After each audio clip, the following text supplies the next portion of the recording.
Hey everyone, hope you're doing great. Welcome back to my channel. In today's video, we'll dive into what if Deku became a pirate captain. Smash that subscribe button, and be sure to peek at the description below. Let's begin. The wind that whipped across the rooftop was a cruel thief. It stole the warmth from Izuku Midoriya's skin, the breath from his lungs, and just moments ago, the last flickering ember of his lifelong dream. He stood with his hands clenched on the cold safety railing, the metal biting into his palms. The sprawling city of Muzurifu, a place he had always seen as a vibrant stage for heroes, now looked like a labyrinth of crushing indifference. Each distant siren was a mockery. Each rooftop billboard featuring a smiling hero was a monument to his failure. His gaze was fixed on the spot where All Might had just stood, a towering colossus of hope who had shrunk, in a puff of smoke, into a skeletal man spouting bitter truths. Be more realistic, the words echoed in the hollow space where his heart used to be. They were worse than Bakugo's jeers, worse than the pitying looks from his teachers, worse than the silent apology in his own mother's eyes. This was not the taunt of a rival, or the concern of an elder. This was a verdict, delivered by God himself. He replayed the moment, a masochistic ritual of torment. All Might, the symbol of peace, his idol, his everything, had deflated before his very eyes. He had revealed his secret, a grievous injury, a ticking clock, a fragile mortality. For a breathtaking second, Izuku had felt a connection, a shared vulnerability. But then he had asked his question, the one that had been the sun of his solar system since he was 4 years old. Can even someone without a quirk be a hero like you? He had hoped for a spark of All Might's legendary fire. Yes, young man. For heroism is not a quirk, but a state of the soul. He had braced himself for it, his entire being coiled like a spring, ready to launch into a future he would carve out with his bare, quirkless hands. Instead, he got realism. Pro heroes are always risking their lives. I cannot simply say you can be a hero even without a quirk. The memory was so sharp it felt like a physical blow. All Might hadn't been cruel. He had been kind, practical. He'd suggested becoming a police officer, a noble profession where he could still help people. But it was the kindness of a doctor telling a patient to get their affairs in order. It was the end. The dream was dead. A sudden, percussive boom rattled the windows of a nearby building, shaking Izuku from his stupor. Smoke, thick and black, billowed from a shopping arcade a few blocks away. Instinct, a foolish, stubborn remnant of his heroic aspirations, screamed at him to run towards it. He took one step, then froze. What for? To take notes? To get in the way? To be another civilian for the real heroes to save? He let his shoulders slump, a marionette with its strings cut. He turned and shuffled towards the rooftop access door All Might had used. The heavy metal door clanged shut behind him with a sound of utter finality. The descent down the concrete stairs was a journey into a new, dimmer reality. By the time he reached the street, a crowd had gathered. He pushed his way to the front, his stomach twisting into a familiar knot of morbid curiosity and self-loathing. It was the sludge villain from earlier, the one All Might had bottled up. It must have escaped. And it had a hostage. Izuku's eyes widened in horror. Trapped within the suffocating, putrid mass was the spiky blonde hair and furious red eyes of Katsuki Bakugo. For a terrifying, heart-stopping second, the world fell away. There was only Kaken, struggling, choking, setting off desperate, contained explosions that only made the villain grip him tighter. The pro-heroes on the scene, Kamui Woods, Death Arms, Mount Lady, were all stymied. The villain's fluid body, the fire, the narrow street, it was the perfect storm of unfavorable matchups. Izuku's legs tensed. His bag, containing his burnt and waterlogged notebook, felt like it was vibrating with a phantom energy. His mind, the analytical engine he had honed for over a decade, was already screaming solutions. Attack the eyes. Create a pressure change. The fire is a weakness and a strength. A sudden gust of wind could provide an opening for the heroes. His body wanted to move. It wanted to sprint forward, to throw his bag, to do something. It was a biological imperative, as ingrained in him as breathing. But All Might's words were a chain, holding him fast. It's not bad to dream. But you have to be realistic. And then, it was over. A blur of red, white and blue. A shockwave that was more felt than seen. Texas smash! A voice like a thunderclap roared through the street. The sheer force of All Might's punch changed the air pressure, creating a violent updraft that not only dissipated the sludge villain, but also started to make it rain. The crowd erupted into a deafening cheer. Izuku stood frozen, just another face in the adoring mob. All Might, in his magnificent muscle form, stood tall, holding the now unconscious villain in one hand and giving a thumbs up to the news helicopters. Bakugo was on his knees, gasping for air, surrounded by paramedics. The other heroes looked on with a mixture of awe and relief. No one had seen Izuku. No one had needed him. The problem had been presented, and the solution had been All Might. His own desperate, foolish impulse had been rendered utterly, humiliatingly irrelevant. The world had just shown him, in the most spectacular fashion possible, exactly how it worked. Problems were solved by power. He had none. The walk home was a funeral procession for one. He clutched the strap of his backpack, the useless notebook inside a leaden weight on his shoulder. The city, which was so deeply tied to the culture of quirks and heroes, felt alien to him now. The usual sounds of Musitifa were different. The cries of gulls from the nearby ports sounded mournful. The salty tang in the air, a constant reminder of their coastal location, felt like it was scouring his raw nerves. Advertisements for the UA maritime entrance exam seemed to mock him from digital billboards. He was an island in a world of continents, a ship with no sail, adrift on an ocean of possibility that was not his to navigate. When he finally pushed open the door to his apartment, the familiar, comforting scent of simmering katsudon met him. It was his favorite, his mother's go-to meal for any celebration or commiseration. Izuku! You're late, sweetie, I was getting worried.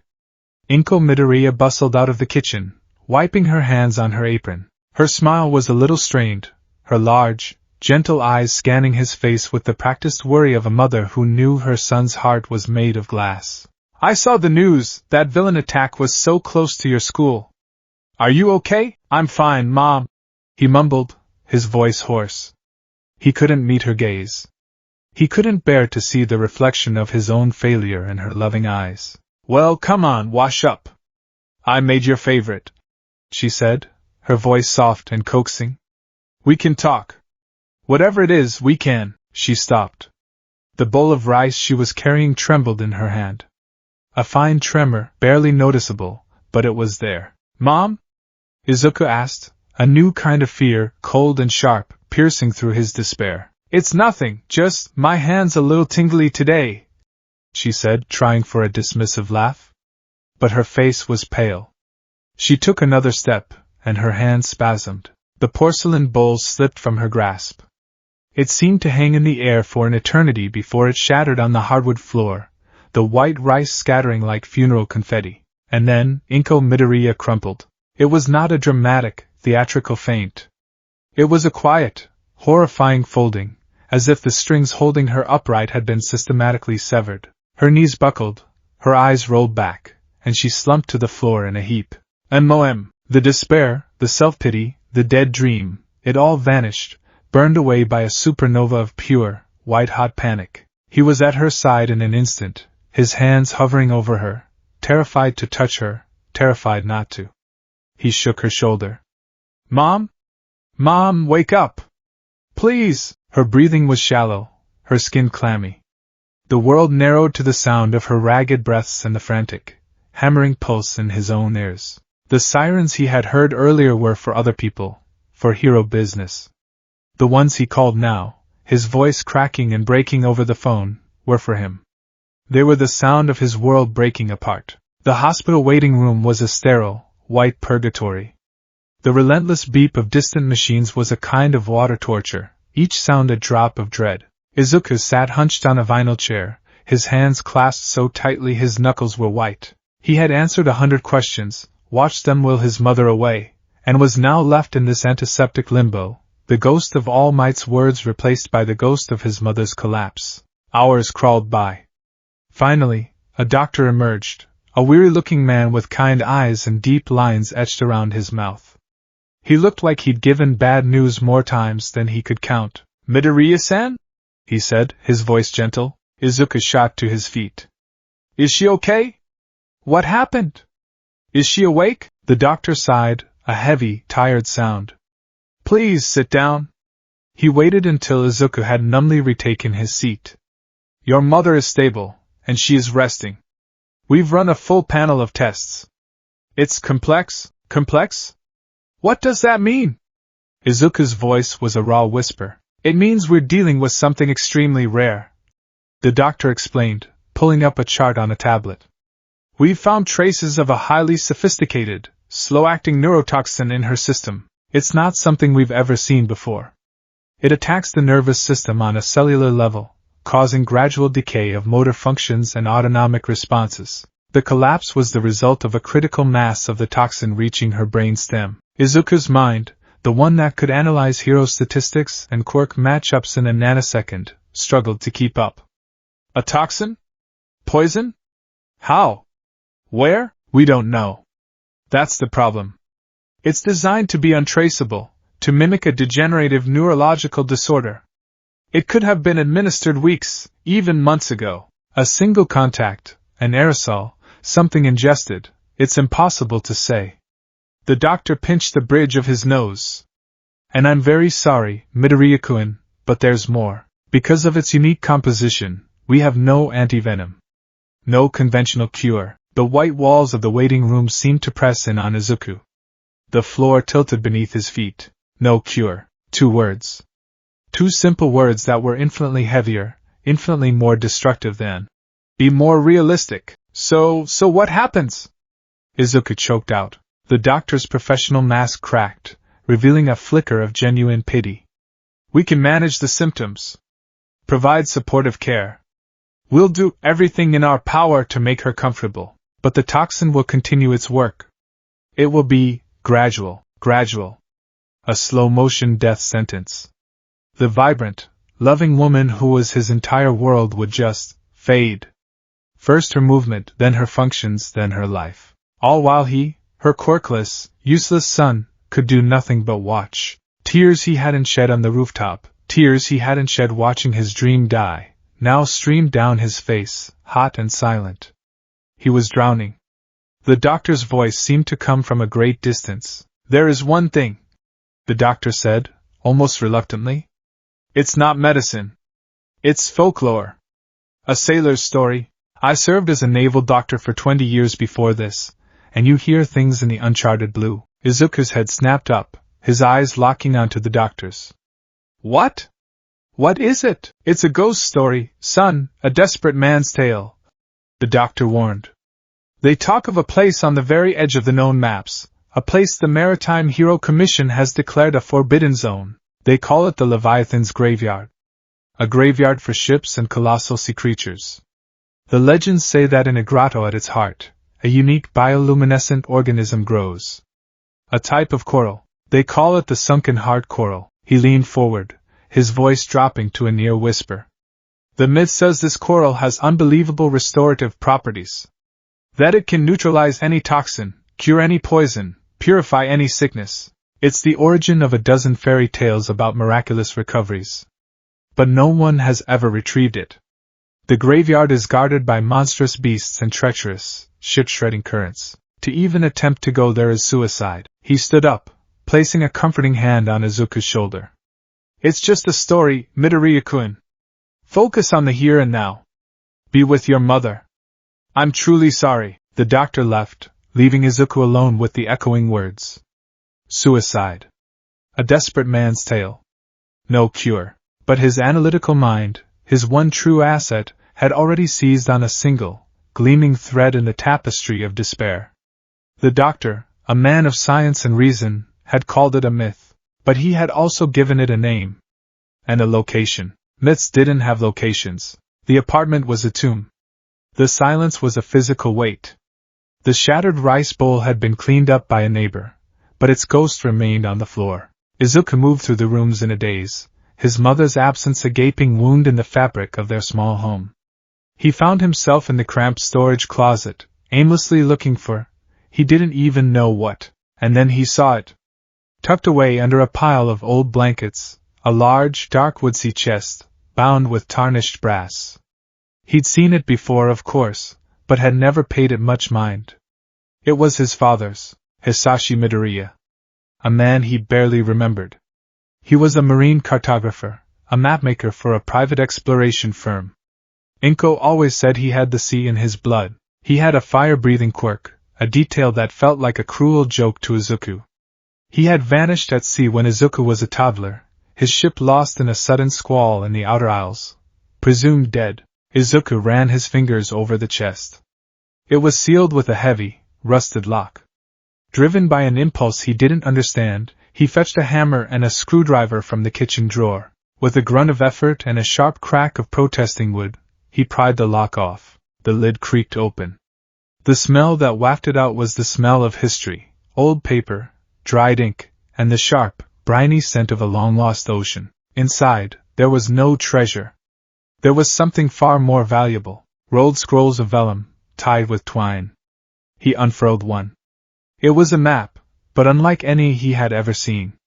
It was breathtakingly detailed, hand-drawn with an artist's precision. It depicted a cluster of islands, with notes scribbled in the margins in a cramped, elegant script. Anomalous magnetic fields detected. Currents here run contrary to all known patterns. Local legends speak of singing rocks at dawn. This was the uncharted blue. Beneath the maps was a thick, leather-bound journal. His father's journal.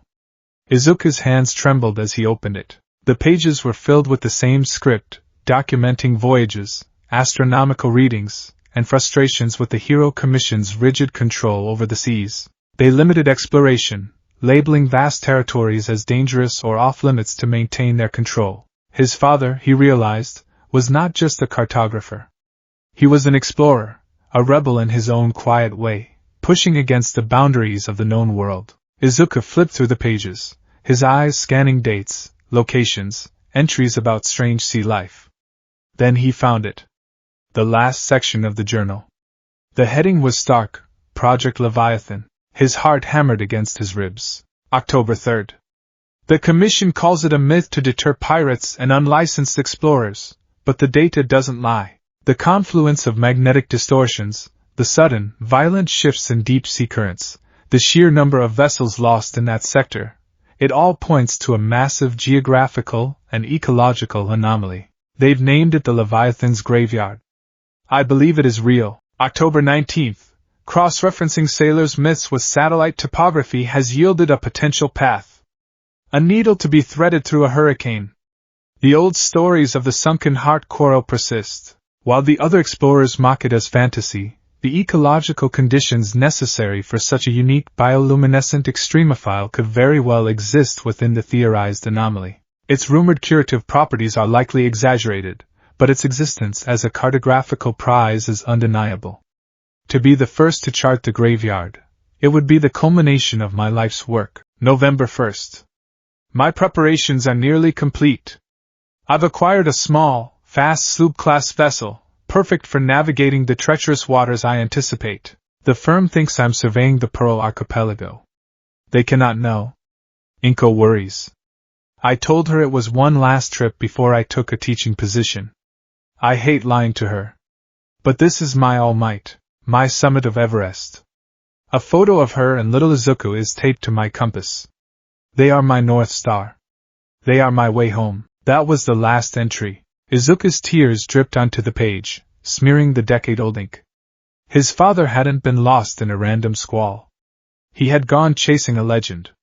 He had gone to the Leviathan's graveyard, and he had never come back. He sat there on the floor of the silent apartment, the world spinning around him. All Might's rejection. His mother's diagnosis. His father's secret quest. They were not separate events. They were pieces of a single, terrible puzzle. Society had told him he could not be a hero.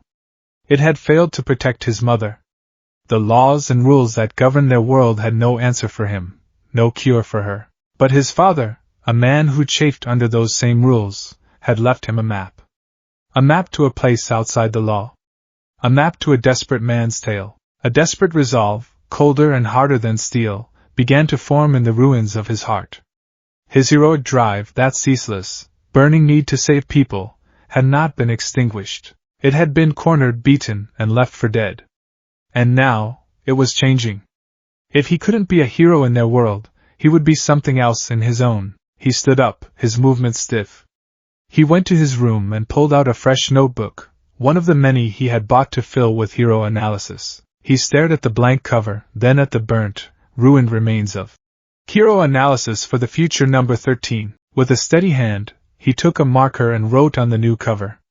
Not Hero Analysis. Not Pirate's Log. He simply wrote for Mom. He opened it to the first page. He smoothed out his father's map of the Beautiful coastline and its hidden coves. He took out the journal. He began to write, his analytical mind firing on all cylinders for the first time in hours. Objective: acquire sunken heart coral from Leviathan's graveyard. Primary obstacle: lack of vessel, crew, and experience. Step 1: Vessel acquisition. Hisashi's journal mentions a fast sloop-class vessel. Notes on local shipyards and boneyards indicate. His scrawling was feverish, precise. He analyzed currents, wind patterns, maritime hero patrol routes, potential crew skill sets. The tears had stopped. The despair had been transmuted. This was no longer just a dream. It was a plan. A reckless, insane, impossible plan. Hours later, as the first gray hints of dawn painted the sky, Izuku put on his jacket and slipped out of the apartment. He walked, not towards the hospital, not towards school, but towards the sea. He ended up in the boneyard, a forgotten corner of the port where ships went to die. The air was thick with the smell of rust, rot, and stagnant salt water. Skeletons of old fishing trawlers and cargo ships listed in the murky water, their dreams of the open ocean long dead. It was a fitting place, and there, half sunk in the muck, was a small ship. A sloop. Its paint was peeling, its single mast was splintered, and barnacles clung to its hull like a disease.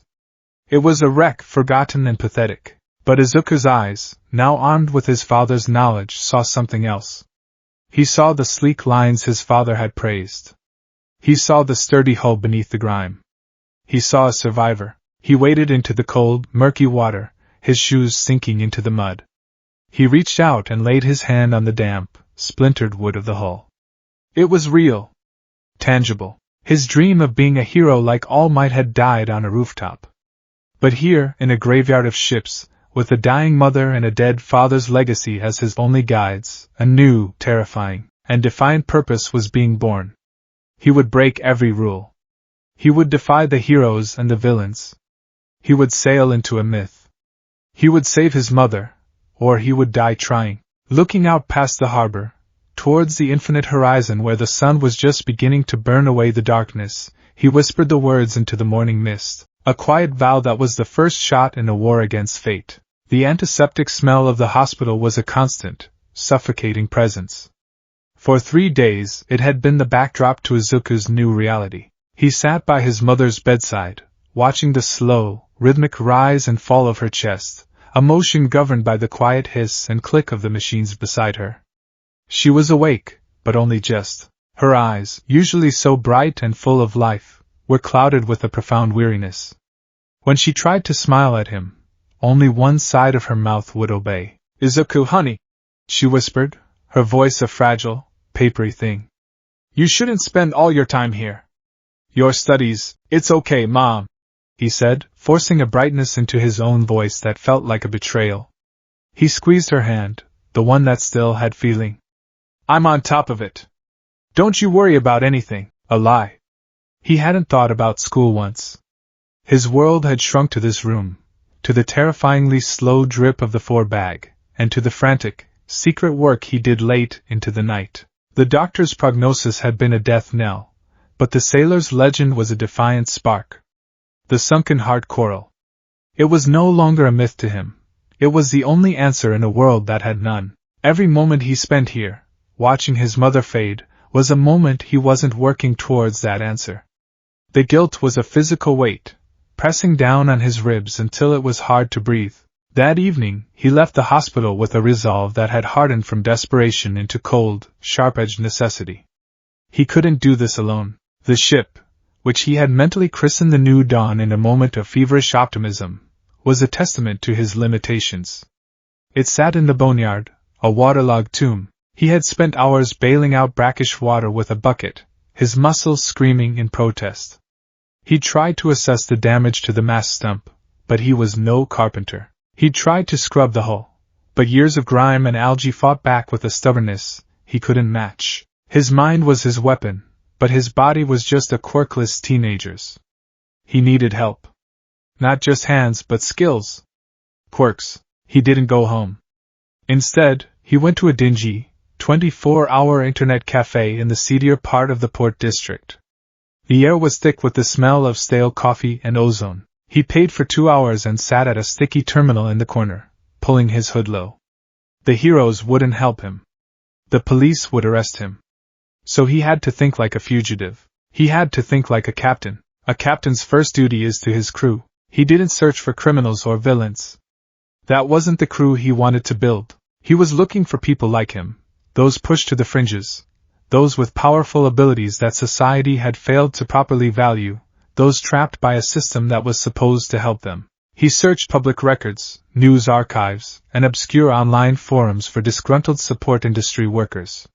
He cross-referenced names with quirk registration databases, looking for specific skill sets: construction, demolition, electrical, navigational. He spent an hour going down dead ends.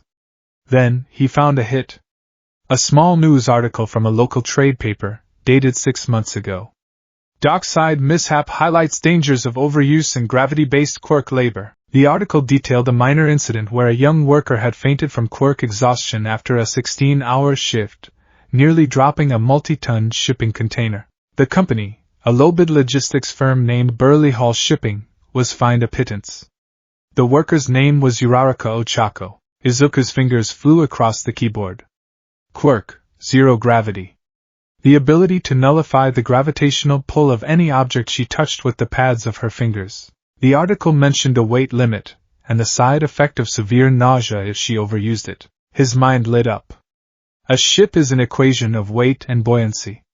Hull integrity, mass placement, cargo distribution, it's all about managing weight. Her quirk isn't just for lifting things. It could make a waterlogged beam weightless for easy removal. It could make a new mast as light as a feather to set in place. It could lighten the ship itself in a storm to ride high on the waves, or make an anchor impossibly heavy to get a better grip. The applications were staggering. He dug deeper. He found forum posts under a screen name, 0G_girl, on a message board for construction workers. She talked about the financial strain on her family, their construction business back home failing. She talked about coming to the city to earn money and send it back. She never complained, but the desperation was a clear, steady hum beneath the cheerful words. She was perfect. A powerful, versatile quirk. A clear, noble motivation. And a reason to be disillusioned with her lot in life. She wasn't a criminal. She was a good person in a bad situation. He had found his first mate. The next day, Izuku didn't go to the hospital during visiting hours. He went to the industrial docks. The scale of the operation was immense, a world away from the quiet decay of the boneyard. Here, colossal cranes moved like prehistoric birds, their groans echoing across the water. The air was a cocktail of diesel fumes, welding sparks, and the overpowering stench of fish. Hulking, tattooed men with strength-enhancing quirks shouted orders and operated heavy machinery. And amidst it all, he saw her. Uraraka Ochako was smaller than he'd imagined, dwarfed by the mountains of steel surrounding her. She wore a stained jumpsuit and a hard hat, her round face smudged with grease. Her cheerful demeanor from the forums was gone, replaced by a mask of grim concentration. Izuku watched from behind a stack of empty pallets, his heart pounding. This wasn't analysis anymore. This was espionage. He saw her approach a massive, rust-streaked container. Her foreman, a heavy-set man with a perpetually sneering face, pointed at it. "This one needs to get to Base 7 pronto. The crane's down for maintenance. Don't take all day, sweetheart." Ochako nodded, her expression tight. She took a deep breath, and then pressed the pads of all 10 fingers against the cold, corrugated metal. Izuku could almost feel the strain. The massive container, weighing several tons, wobbled and then lifted a few inches off the ground with a soft, ethereal glow. It was an incredible display of power. She then began the painstaking process of guiding it, her arms trembling with the effort of keeping it stable.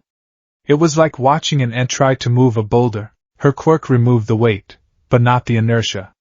She had to fight its momentum every step of the way. Izuku watched for nearly an hour. He saw her take a short break, leaning against a wall and discreetly pressing her hands to her stomach, her face pale green. He saw the foreman yell at her for taking too long. He saw the way the other workers, all rough, hardened men, either ignored her or gave her condescending looks. She was a tool to them, a cheap alternative to a functioning crane. His empathy, always a raw nerve, flared into a quiet, simmering anger. This was wrong. A quirk that could defy a fundamental force of the universe, and it was being used like this, for pennies on the dollar, running this girl into the ground for a man who didn't even respect her? It solidified his resolve. He wasn't just recruiting her for his own needs. He was offering her an escape. He waited until the end of her shift. The sun was setting, casting long, dramatic shadows across the docks and painting the polluted water in hues of orange and purple. Ochako trudged out of the gates, her shoulders slumped, moving with the bone-deep weariness of someone who had given everything they had and knew they would have to do it all again tomorrow. Izuku's throat went dry. All his planning, all his analysis, felt inadequate now. This was a person, not a data point. He took a deep breath, channeling a sliver of the courage he'd always admired in All Might, and stepped out from behind the corner. "Uraraka-san?" She flinched, startled, her hand flying to the small personal alarm on her belt. Her eyes were wide and wary. "Who's there? Do I know you?" "No, you don't. I'm sorry to bother you," Izuku said, raising his hands in a placating gesture. He was painfully aware of how shady this looked. "My name is Midoriya Izuku. I saw you working with the containers." Her wariness sharpened into suspicion. "Are you from the company?" "Look, I told Mr. Yajima I'm doing my best, the weight limit is—" No, I'm not from the company," Izuku said quickly. "It's the opposite, actually. I think how they're treating you is criminal." That made her pause. The suspicion in her eyes softened, replaced by confusion. "What? Your quirk?" Izuku said, his words starting to tumble out in their usual rush when he got passionate. "It's incredible. The potential applications in physics, engineering, transport, it's revolutionary. And they have you working as a stopgap for a broken crane, risking your health for a minimum wage that's probably half what they'd pay a certified machinery operator. It's exploitation, plain and simple." Ochako stared at him, her mouth slightly agape. No one had ever spoken about her quirk like that. To everyone else, it was just a neat trick for lifting things. He was talking about it like it was a scientific breakthrough. Who are you?" she asked again, her voice softer this time. "I'm someone who needs help," Izuku admitted, his gaze falling to the cracked pavement. "And someone who thinks you deserve better. A lot better." He looked back up, his green eyes boring into hers with an intensity that took her aback. "I have a proposition for you. It's crazy. It's dangerous. And it's probably illegal, but it's a chance to use your quirk for something that matters. A chance to take back your future and earn more than you could in 10 years at this job." A proposition. Illegal. The words set off alarm bells in her head. She was poor, not stupid. "Look, I don't know what you're selling, but I'm not interested in getting involved in anything shady. I'm just trying to help my parents." "This is about helping parents," Izuku said, his voice dropping, losing its analytical edge and becoming deeply personal. "It's about helping my mom." He saw a flicker of something in her eyes and pressed on, pulling his new notebook from his worn backpack. He didn't open it to the complex plans and patrol routes. He opened it to the very first page, where he had taped a small, slightly blurry photo of his mother. She was smiling, her head tilted, the picture taken on a sunny day in the park a few years ago. Healthy, happy. "My mother is dying," he said, the words raw and heavy in the evening air. "There's no cure. No hero can save her. But there's a legend. A story of something that can. It's located in a place no one dares to go. I have a map. I have a ship, well, the beginnings of one. But I can't do it alone. I'm quirkless. He let the last word hang in the air between them. He expected the usual reaction, pity, a flicker of disappointment, a subtle shift in posture. He had seen it 1,000 times, but Ochako's expression didn't change. She was looking at his face, at the desperate sincerity etched into every line of it. She saw the dark circles under his eyes, the tremor in his hand as he held the notebook. She saw the same desperation she felt every morning when she woke up, the same weight of family responsibility. His was a matter of life and death. Hers was one of debt and poverty. But the weight felt the same. "You want to be a pirate," she said, the realization dawning on her. It wasn't an accusation. It was a statement of fact. Izuku flinched but didn't deny it. "I want to save my mom. If society and its laws call that being a pirate, then, yes. But I'm not looking for plunder. I'm not looking to hurt anyone. This is a rescue mission, a crazy, impossible rescue mission. And anyone who joins me will get a full, equal share of whatever we find. Not just the coral, but my father, he was a cartographer. His maps, the route's wheel chart, they're valuable. I can promise you, you'll earn enough to clear your family's debt 10 times over." He finally paused, his chest heaving. He had laid all his cards on the table. His weakness, his goal, his heart. He had given her every reason to say no. Ochako was silent for a long time.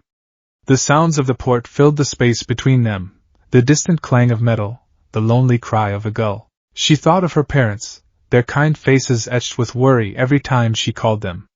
She thought of the mountain of debt that kept them from retiring. She thought of her own aching body, the constant nausea, the soul-crushing monotony of her job. She was already risking her life, just slowly. For scraps. This boy, this strange, intense, quirkless boy, was offering her a different kind of risk. A risk that came with a purpose. A risk that came with respect. He didn't see a cheap laborer. He saw a revolutionary power. He didn't offer her a wage. He offered her a share. She looked from the photo of his smiling mother to his desperate, determined face.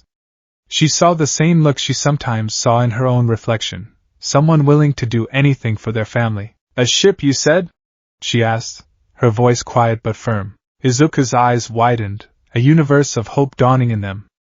"Yes. It's in the boneyard. It needs a lot of work." "Show me," she said. The walk to the boneyard was mostly silent. Izuku pointed the way, his heart a frantic drum solo against his ribs. He felt like he was on the verge of either a brilliant success or a catastrophic failure. When they arrived, the sight that greeted Ochako made her gasp. The new dawn was a sorry spectacle. It was less a ship and more a suggestion of one. Half submerged in slimy green water, it listed to one side like a drunkard. A gaping, splintered wound showed where the mast used to be. The deck was covered in filth and bird droppings. "This is it?" she asked, unable to keep the disbelief out of her voice. "She has good bones," Izuku insisted, his defensiveness immediate and fierce. He waded into the water, just as he had done before. "The hull is made from ironwood from the Northern Isles. My father wrote about it. It's incredibly durable. The design is sleek, meant for speed. She's just been neglected." Ochako looked at the wreck. Then she looked at Izuku, standing waist-deep in disgusting water, talking about his broken boat with the love and conviction of a parent defending their child. It was insane. It was hopeless. It was the most inspiring thing she had ever seen. A slow smile spread across her face, the first genuine smile she'd had all day. "Okay, Midoriya-kun." He looked up, confused by her smile. Okay. I'm in," she declared. The words felt like a key turning in a lock she didn't know she was trapped behind. "If we're going to save your mom, we'll need a ship that can actually float. And you can't call me Uraraka-san if I'm going to be your first mate."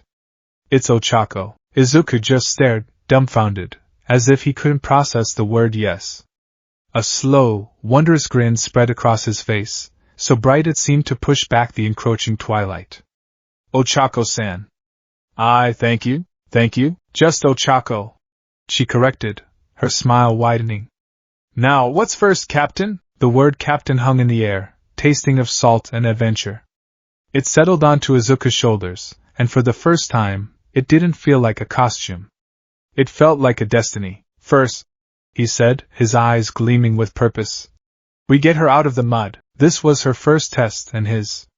Ochako waded into the water, the cold seeping into her boots. She reached the hull and pressed her hands against it. This is way over my limit, she said, grimacing. I can't make the whole ship float. You don't have to, Izuku said, pointing. His analytical mind was already in motion. The stern is stuck deep in the silt. That's the main anchor point. Don't try to lift the whole ship. Just focus all your power on the last 10 feet of the stern. Nullify its weight entirely. The natural buoyancy of the rest of the hull should do the rest, like a lever. It was brilliant. She had only ever thought of her quirk in terms of lifting things completely. He saw it as a tool for manipulating physics. She nodded, took a deep, centering breath, and pressed her fingertips against the slimy wood of the stern. Okay, here goes. Release! She focused all her energy, all her will, into those 10 small points of contact. She felt the familiar, sickening lurch in her stomach, but pushed through it.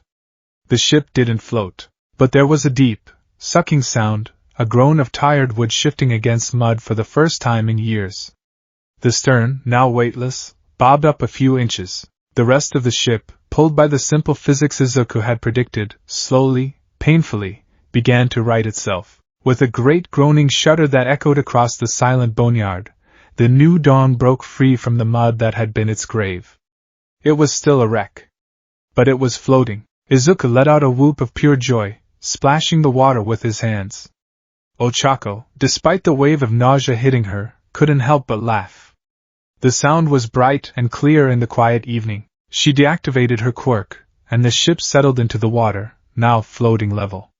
She looked at Izuku, his face alight with a triumph that was more radiant than any hero's victory pose on TV. He was quirkless, but he had just raised a ship from its grave with nothing but his mind. And she had been the one to make it happen. In that moment, standing in the cold, dirty water beside a broken ship and a boy with an impossible dream, Ochako felt more free than she ever had on solid ground. Okay, Captain, she said, her voice filled with a newfound energy. What's next? Izuku looked from her to their vessel, and then out towards the dark, open water of the bay. The horizon was waiting. Next, he said, his voice ringing with the promise of adventure. We build. The elation of freeing the new dawn from its muddy grave was a brilliant, fleeting sunrise. The days that followed were a long, overcast afternoon of grueling, soul-crushing labor. The ship was floating, but it was a wounded beast, taking on water faster than they could bail it out. Izuku's notebook was filled with neat, methodical lists of problems, each one a mountain he had no tools to climb. Rotten planking along the port side waterline, cracked rib beams near the stern, complete absence of a mast, sails, or rigging, rudder mechanism seized with rust, interior cabin flooded and mildewed. They worked from dawn until dusk, fueled by cheap convenience store meals and a shared, stubborn refusal to quit. Ochako was the heart of the operation. She would press her fingers to a waterlogged, half-ton beam, her brow furrowed in concentration.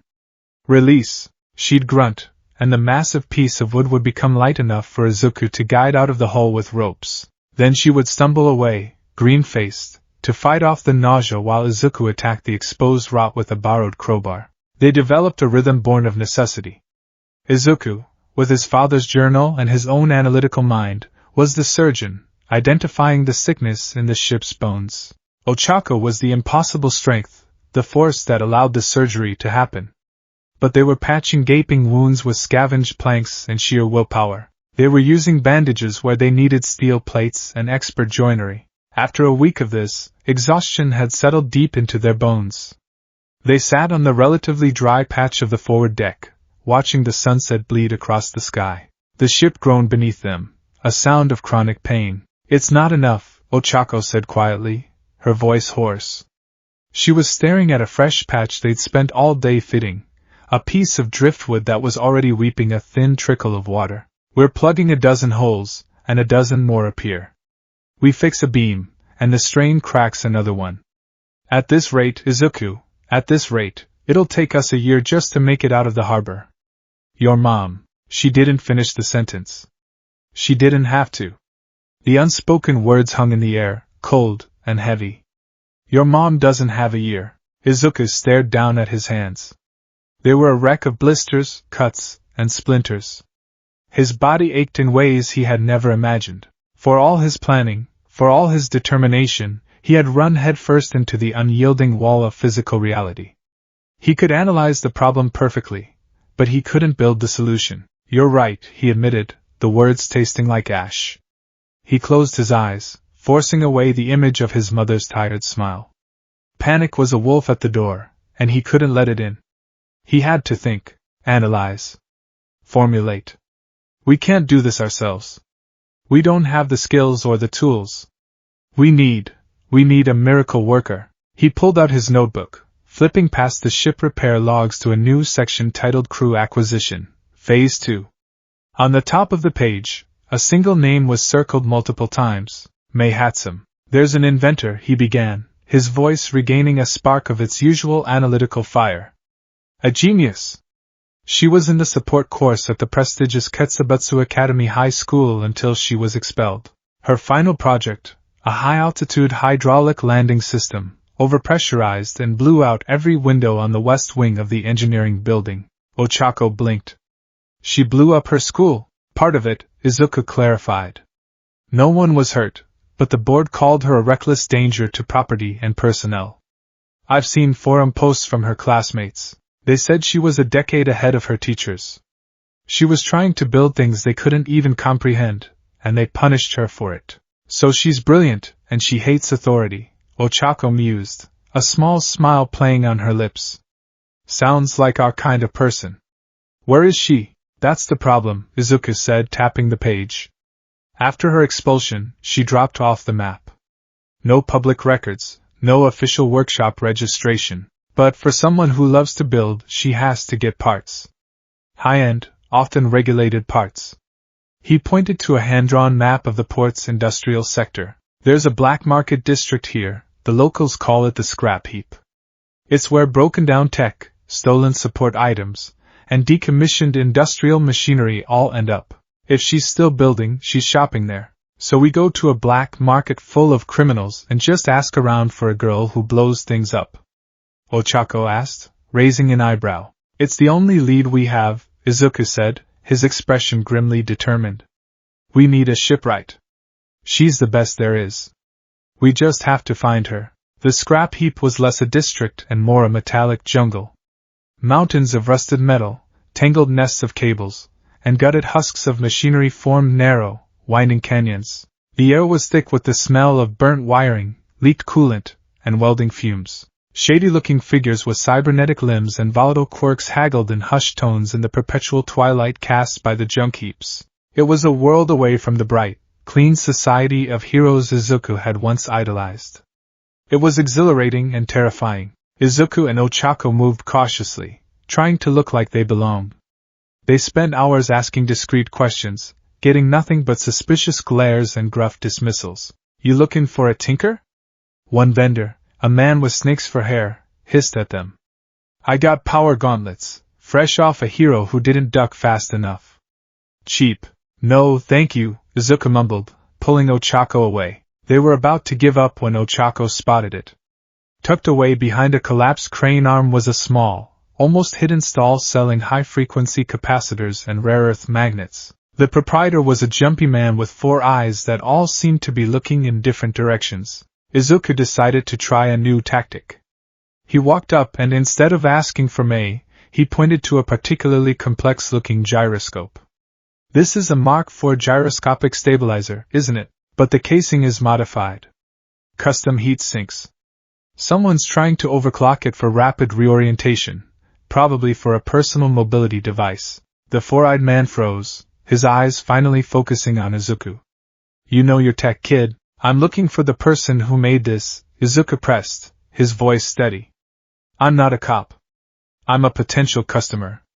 I have a project that requires a mind that can do this. The vendor stared at him for a long moment, then gave a greasy smile. That'd be the spark. Crazy girl. Think sleep is a design flaw. Her workshop's at the edge of the heap, the one with the reinforced steel door and the scorch marks. Don't say I sent you. And don't touch anything unless you want to lose a finger. They found the workshop easily enough. The scorch marks were less marks and more a permanent, blackened blast radius decorating the front of the corrugated metal building. A crudely painted sign on the door read, Hatsum's Inventions.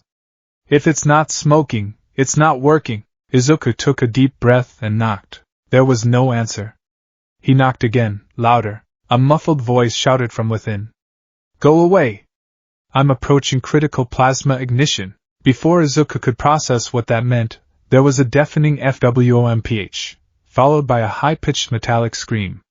The steel door beside them bulged outward an inch, glowing a dull red. A plume of acrid purple smoke vented from a grate above their heads. Ochako grabbed Izuku's arm and pulled him back. Maybe we come back later? When there's less critical plasma? Just then, the door was wrenched open. Standing in the doorway, silhouetted by the smoky, chaotically lit interior, was a girl with wild pink hair styled into dreadlocks, wearing a pair of soot-stained overalls and heavy-duty goggles pushed up on her forehead. Her face was smudged with grease, and she was holding what looked like a cross between a fire extinguisher and a rocket engine. What? She demanded, her yellow eyes, with their unique crosshair pupils, zooming in on them with unnerving intensity. Can't you read the sign? Genius at work. This was Mei Hatsum. Your Hatsum-san? Izuku began, trying to sound confident. My name is... Are you customers? She interrupted, her gaze sweeping over them, assessing. You don't look like you have money. Are you from the Regulatory Commission? Because that miniature fusion core was properly shielded. Mostly. The explosion was an unscheduled rapid disassembly event. A learning experience. We're not from the Commission, Ochako said, stepping forward slightly. We need to hire you. We have a ship that needs repairing. Mei scoffed, turning back into her workshop. A repair job? Bore-ing. Patching holes? Replacing wood? That's a carpenter's job. I am an innovator. I create. I don't do maintenance on rusty buckets. Now if you'll excuse me, my newest baby needs my attention. Izuku watched her go, his carefully planned speech dissolving. He had to pivot. He had to speak her language. He followed her in, Ochako close behind, and stopped in his tracks. The workshop was an anarchist's dream of a laboratory. Unfinished inventions lay everywhere. Wires snaked across the floor like metallic vines. A robotic arm was methodically smashing a helmet against a wall. Blueprints and schematics were pinned to every available surface. It was utter chaos, and every single object in the room pulsed with a manic, creative energy. This is amazing, Izuku breathed, his eyes wide. He pointed to a complex pair of boots on a workbench. Is that an electromagnetic soul system? To allow for wall climbing? Mei, who had been tinkering with her smoking contraption, glanced over, a flicker of interest in her eyes. Yeah. Baby 37. The power-to-weight ratio is still off, and the portable battery tends to combust. But the theory is sound. You should try a kinetic energy recycler, Izuku said without thinking. Every step the user takes could recharge the battery. You could integrate micro-dynamos into the heel assembly. It would solve the power issue and reduce the risk of thermal overload. Mei froze. She slowly turned, her goggles slipping down over her eyes. Her zoom lenses clicked as she focused on Izuku, really seeing him for the first time. Kinetic recycling, the energy returns would be minimal, but with a step-up converter and a high-efficiency storage cell, holy smokes. Why didn't I think of that? She rushed over to him, getting uncomfortably close, her eyes scanning him like a piece of fascinating new hardware. Who are you? Izuku Midoriya. Now he had her attention. And this is Ochako Uraraka. And we don't want you to repair our ship. Mei looked confused. But she said, we want you to reinvent it, Izuku said, his voice dropping with intensity. We're not offering you a job, Hatsum-san. We're offering you the ultimate canvas, a fully mobile, deep-sea, unrestricted development platform for your babies. Mei's jaw went slack. Think about it, Izuku pressed, his own excitement building. No more hiding in this workshop. No more nosy neighbors or regulatory commissions. An entire ship to modify as you see fit. A laboratory with no ceiling, no rules, and no budget committees breathing down your neck. You want to test a high-altitude landing system? We can find you a cliff. You want to test a deep-sea submersible? We have the whole ocean. You want to build a cannon that fires weaponized toaster pastries? I won't stop you. Ochako shot him a look at the last one, but held her tongue. May was trembling, her eyes wide behind her goggles. A mobile lab, no rules. She whispered, the words like a prayer. My baby's on the open water. It's a wreck right now, Izuku admitted. But it has good bones. And I have something else. He reached into his backpack and carefully pulled out his father's leather-bound journal. He opened it to the back, to the schematics he had been studying for days. My father was a cartographer and a marine engineer, he said, laying the book on a relatively clean patch of workbench. He was obsessed with concepts years ahead of their time. May leaned over, her eyes tracing the elegant, complex drawings. Her breath hitched. The schematics were for things she had only dreamed of. A hybrid steam-electric engine that used seawater to cool a superheated boiler, generating immense power for a short burst overdrive. Designs for retractable hydrofoils that would lift the hull out of the water at high speeds, drastically reducing drag. A gyroscopic stabilizer far more advanced than the one in the market outside, designed to keep a small ship perfectly level in a raging storm. This is impossible, she breathed, tracing a line on the hydrofoil design. The material stress would be immense. The power requirements for the Euro, this isn't engineering. This is science fiction. Is it? Izuku challenged gently. Or is it just a problem waiting for a genius who can figure out the right materials and the right power source? A genius who isn't afraid to make things go boom to find the answer. That was the final blow. May looked from the impossible designs in the journal to Izuku's earnest face, then to Ochako's hopeful one. She looked around her cramped, chaotic workshop, a place of genius and confinement. Then she looked back at the journal, at the promise of the open sea. She ripped her goggles off, her pink hair seeming to vibrate with energy.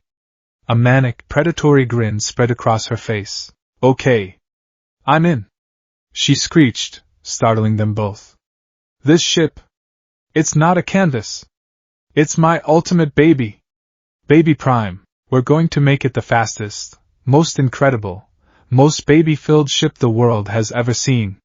She grabbed Izuku and Ochako by their arms, her grip surprisingly strong.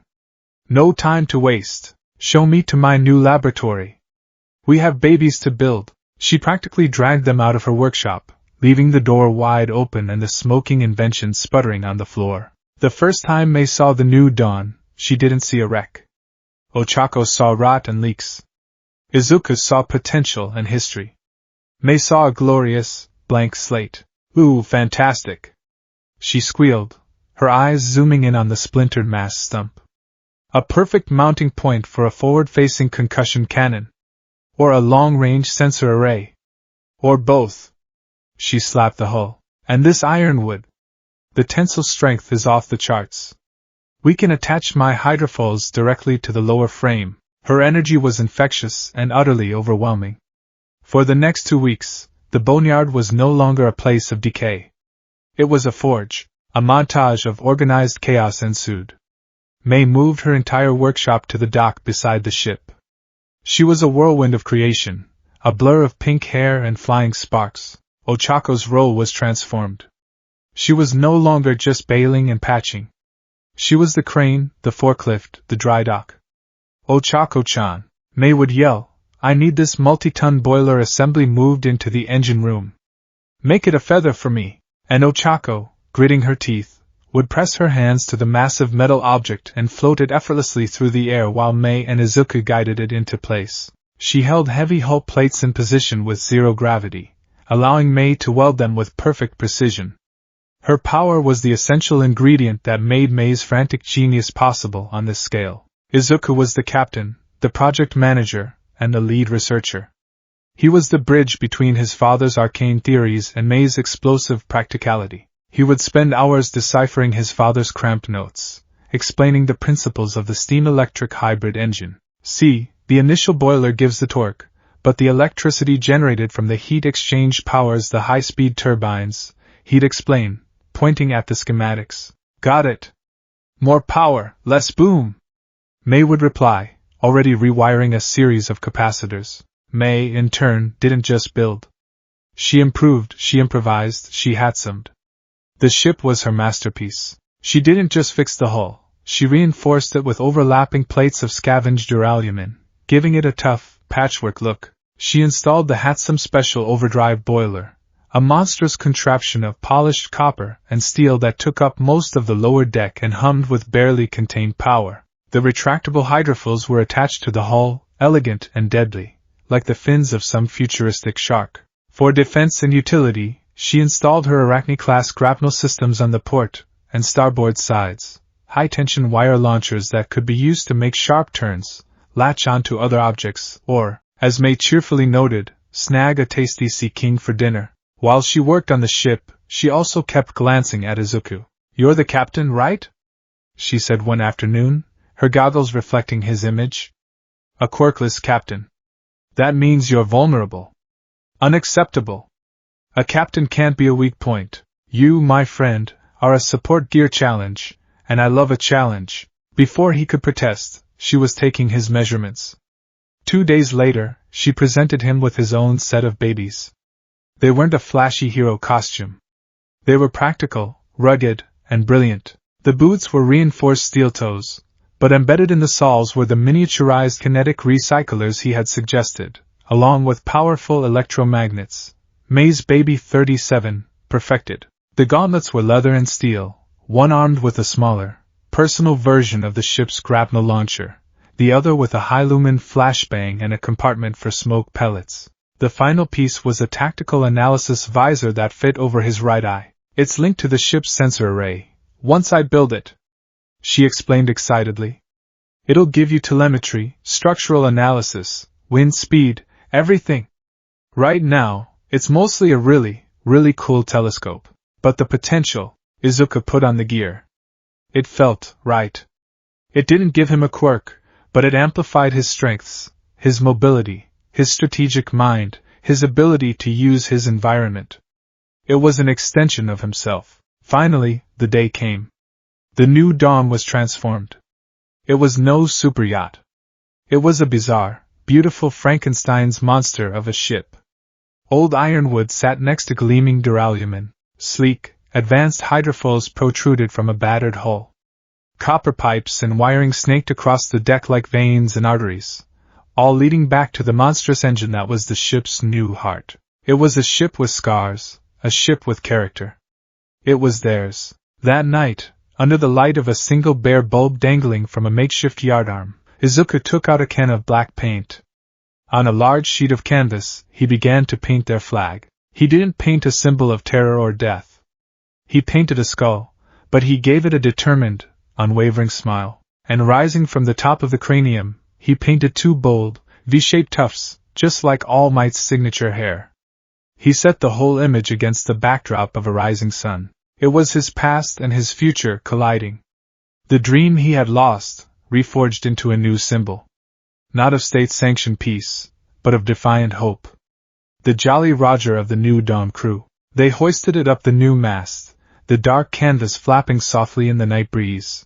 "It's time," Izuku said, his voice quiet. He looked at his crew. Ochako, her face smudged but her eyes shining with pride and excitement. May, practically vibrating with glee, her hand resting lovingly on the casing of a grapnel launcher. His crew. His friends. Ochako performed the last, most critical task. She placed her hands on their accumulated supplies, crates of food, water barrels, spare parts, and May's mountain of tools, making them all weightless. They loaded the ship in a fraction of the time it should have taken. With a low hiss, May fired up the boiler.